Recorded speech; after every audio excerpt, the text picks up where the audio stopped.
Welcome to Quick Bytes Season 3. Quick Bytes Season 3 కి స్వాగతం. Today we will meditate upon the parable of the fig tree. ఈ రోజు మనం అంజూరపు చెట్టును గురించిన ఉపమానాన్ని ధ్యానిద్దాం. If we read from Matthew chapter 24 verse 32 to 35. మనం మత్తయి సువార్త 24వ అధ్యాయం 32 నుండి 35 వచనాలు చదివినట్లయితే Jesus told that, "Now learn the lesson from the fig tree. As soon as its twigs get tender and the leaves come out, you know that the summer is near. Even so, when you see all these things, you know that he is at near, right at the door. I tell you the truth, this generation will not pass away until all these things have happened. Heaven and earth will pass away, but my words will not pass away." యేసుక్రీస్తు ప్రభువు ఇలాగ చెప్పారు, అంజూరపు చెట్టును చూచి ఒక ఉపమానము నేర్చుకునుడి. అంజూరపు కొమ్మ లేతదై చిగురించినప్పుడు వసంతకాలం ఇంకా సమీపముగా ఉన్నదని మీకు తెలియను. ఆ ప్రకారమే మీరు ఈ సంగతులన్నీ జరుగుట చూచినప్పుడు ఆయన సమీపంలోనే ద్వారము దగ్గరనే ఉన్నాడని తెలుసుకునుడి. ఇవన్నీ జరుగు వరకు ఈ తరము గతింపదని నిశ్చయముగా మీతో చెప్పుచున్నాను. ఆకాశమును భూమి గతించును గాని నా మాటలు ఏమాత్రమును గతింపవు. So Jesus told this parable in order to understand when the second coming of Jesus Christ will be. యేసుక్రీస్తు ప్రభువారి యొక్క రెండో రాకడ ఎప్పుడు ఉంటుందో తెలియజేయడానికి యేసుక్రీస్తు ప్రభువారు ఈ ఉపమానాన్ని చెప్పారు. We might not tell exactly when he will come, but we will see signs for his second coming. ఆయన ఎప్పుడు వస్తాడో ఖచ్చితమైన సమయాలు చెప్పలేకపోయినా ఆయన రాకడ సూచనలను బట్టి మనం చెప్పవచ్చు. In Matthew chapter 24 from verse 1, when disciples asked him about the end of the age, he told all these things. మత్తయి సువార్త 24వ అధ్యాయం 1వ వచనం నుండి చదువుతూ ఉన్నట్లయితే శిష్యులు యేసుక్రీస్తు ప్రభువారిని నీ రాకడకు సూచనలు ఏంటి అని అడిగినప్పుడు యేసుక్రీస్తు ప్రభువారు ఇవన్నీ చెప్పారు. What we learn from the fig tree is when its twigs are tender and the leaves come out, we should understand that the summer is near. In the same way, when all these signs are happening, we should understand that the second coming of Jesus Christ is near. ఈ అంజూరపు చెట్టు నుండి మనం ఏం నేర్చుకుంటామంటే అంజూరపు కొమ్మ లేతదై చిగురించినప్పుడు వసంతకాలం ఇంకా సమీపంగా ఉందని ఎలా తెలుసుకుంటామో ఈ సూచనలను బట్టి యేసుక్రీస్తు రాకడ కూడా దగ్గరలోనే ఉందని తెలుసుకోవాలి. So we will see the warnings given by Jesus Christ. యేసుక్రీస్తు ప్రభువారు ఇచ్చిన హెచ్చరికలు మనం గమనిద్దాం. The first thing Jesus told, see to it that no one will deceive you. అందులో మొట్టమొదటిది మిమ్మల్ని ఎవరు మోసపరచకుండా చూసుకోండి అని యేసుక్రీస్తు ప్రభువారు చెప్పారు. And he said that many will come in my name and they will say that I am the Christ and they will deceive many. అనేకులు నా పేరును వచ్చి నేనే క్రీస్తుని అని చెప్పి మిమ్మల్ని మోసపరుస్తారని చెప్పారు. So the first thing is deception in the Christ name. మొట్టమొదటిది క్రీస్తు నామములో మోసం జరుగుతుంది. Nowadays we see that many are coming and saying that Jesus is the Christ, but they are leading many of us into the destruction. ఈ రోజులో మనం చూసినట్లయితే అనేకులు యేసే క్రీస్తు అని చెప్తున్నారు కానీ వారు అనేక మందిని నాశనానికి నడిపిస్తున్నారు. They were like the tares which were sown in the wheat. వారు గోధుమలలో నాటబడిన గురుగుల్లాగా ఉన్నారు. They won't actually reveal their personality, but at the end they will lead us into destruction. వారి వ్యక్తిత్వం ఏంటో వారు తెలియపరచకపోయినా చివరికి వారు మనల్ని నాశనానికి నడిపిస్తారు. Christ came into this world to save us, not to destroy us. ఎందుకంటే యేసుక్రీస్తు ప్రభువారు ఈ లోకానికి మనల్ని రక్షించడానికి వచ్చాడు, నాశనం చేయడానికి కాదు. But these people will lead us into destruction by saying that Jesus is the Christ. కానీ వీరు యేసే క్రీస్తు అని చెప్తారు కానీ మనల్ని నాశనానికి నడిపిస్తారు. And the second thing is we will hear the news about wars and the rumors of wars. రెండవదిగా మనం యుద్ధమును గురించి యుద్ధం వస్తుందనే పుకారును గురించి వింటాం. But see to it that you are not alarmed by that. కానీ మీరు కలవరపడకుండా చూసుకోండి. Nowadays we are seeing that many people are saying that this country will go against that country. World War III is coming. ఈ రోజుల్లో మనం చూసినట్లయితే ఒక దేశం ఇంకో దేశం మీదకి యుద్ధానికి వెళ్తుందని అలాగే మూడో ప్రపంచ యుద్ధం వస్తుందని చెప్తున్నారు. Because Jesus said such things will happen, but the end is yet to come. కానీ యేసుక్రీస్తు ప్రభువారు ఇలాంటివి జరుగుతాయి కానీ అంతం అప్పుడే రాదని చెప్పారు. And we see that some countries are fighting for the power. కొన్ని దేశాలు ఇప్పుడు అధికారం కోసం పోరాడుతున్నాయి. Even some people are saying that this coronavirus is because of the biowar. ఇంకా కొంతమంది కరోనా వైరస్ బయోవార్ అని చెప్తున్నారు. It might be true or it might be a rumor. ఇది నిజం కావచ్చు లేక పుకార్లు కావచ్చు. But we should not be alarmed by this. Because we were already told by Jesus Christ that these things will happen. కానీ ఇంతకు ముందు యేసుక్రీస్తు ప్రభువారు చెప్పినట్లుగా ఇవన్నీ వస్తాయి కానీ వాటిని చూసి మనం కలవరపడకూడదు. There will be famines and earthquakes in many places. అక్కడక్కడ కరువులు భూకంపాలు కూడా వస్తాయని చెప్పారు. As Jesus told, all these things are the beginnings of the birth pains. యేసుక్రీస్తు ప్రభువారు చెప్పినట్లుగా ఇవన్నీ కూడా వేదనలకు ప్రారంభము. And the next thing is, many who believe in the Jesus Christ, they will be put to death.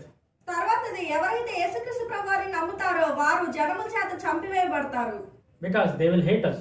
ఎందుకంటే వారు మనల్ని ద్వేషిస్తారు.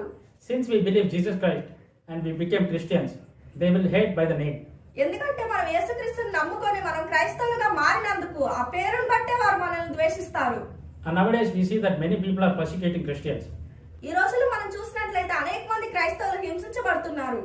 Even in some places they are not allowed to worship outside. కొన్ని ప్రాంతాల్లో అయితే బహిరంగంగా కూడా ఆరాధించడానికి వీల్లేదు అంటున్నారు. Even some of the believers will turn away from the faith and they will betray their brothers and sisters. కొంతమంది క్రైస్తవులు విశ్వాసం నుండి వెనక్కి వెళ్లి తమ సహోదరులను సహోదరులను సైతం మోసం చేస్తారు. And many false prophets will come and deceive many. అలాగే అనేక మంది అబద్ధ ప్రవక్తలు వచ్చి పలువురిని మోసం చేస్తారు. We can know the false prophets by their fruits. మన అబద్ధ ప్రవక్తలను వారి ఫలాలను బట్టి తెలుసుకోవచ్చు. If they are true, they will lead us into real truth, who is Jesus Christ.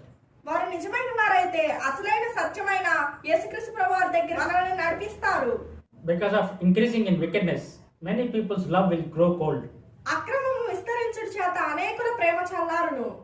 But whoever stands firm to the end, they will be saved.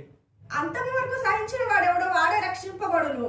We should also remember that, as Daniel chapter 7 says, there will be desolation of the abomination in the holy place. దానియేలు గ్రంథం 7వ అధ్యాయంలో చెప్పబడినట్లుగా నాశనకరమైన హేయ వస్తువు పరిశుద్ధ స్థలంలో నిలుచుట మనం చూస్తాం. Many people will say that the Antichrist will come and his idol will be placed at the holy place in the Jerusalem. ఈ వాక్యాన్ని అర్థం చేసుకోవడానికి చాలా మంది యెరూషలేములోని పరిశుద్ధ స్థలంలో అంత్యక్రీస్తు వస్తాడు, అంత్యక్రీస్తు యొక్క విగ్రహం అక్కడ పెడతారు అని చెప్తుంటారు. Then we should understand that the end of the age is near. అప్పుడు మన యుగాంతం దగ్గరలోనే ఉందని మనం అర్థం చేసుకోవాలి. And Jesus also warned that no one will survive until those days are cut off. ఆ దినములు తక్కువ చేయబడకపోయిన యెడల ఏ శరీరీయు తప్పించుకోవడు. And we should not go here and there. మనం ఇక్కడికి అక్కడికి వెళ్ళకూడదు. We should stay at our homes or wherever we are. మన ఇళ్లలోనూ మనం ఎక్కడ ఉంటే అక్కడే ఉండాలి. Because there will be so much distress. ఎందుకంటే ఆ రోజుల్లో చాలా శ్రమ ఉంటుంది. We won't be able to bear it. ఆ శ్రమను మనం భరించలేము. And some will say that there is Christ, here is Christ, there he is in the wilderness, or he is in the inner rooms. అప్పుడు కొంతమంది వచ్చి క్రీస్తు అక్కడ ఉన్నాడు, ఇక్కడ ఉన్నాడు, అరణ్యంలో ఉన్నాడు, లేక లోపలి గదిలో ఉన్నాడు అని చెప్తారు. But we should not believe them. కానీ మనం నమ్మకూడదు. And also false prophets and false Christ will come. They will do many miracles and wonders. అలాగే అనేక మంది అబద్ధ ప్రవక్తలు అబద్ధ క్రీస్తులు వచ్చి అనేకమైన అద్భుత కార్యాలు ఆశ్చర్య కార్యాలు జరిగిస్తారు. Nowadays we see that many people are deceiving by wonders and miracles. ఈ రోజులో మనం చూసినట్లయితే అనేక మంది అద్భుత కార్యాలు ఆశ్చర్య కార్యాల ద్వారా మోసం చేస్తున్నారు. Some are saying that we will find hair in our Bible. కొంతమంది బైబిల్లో వెంట్రుకలు దొరుకుతున్నాయని చెప్తున్నారు. Some are making believers to eat grass.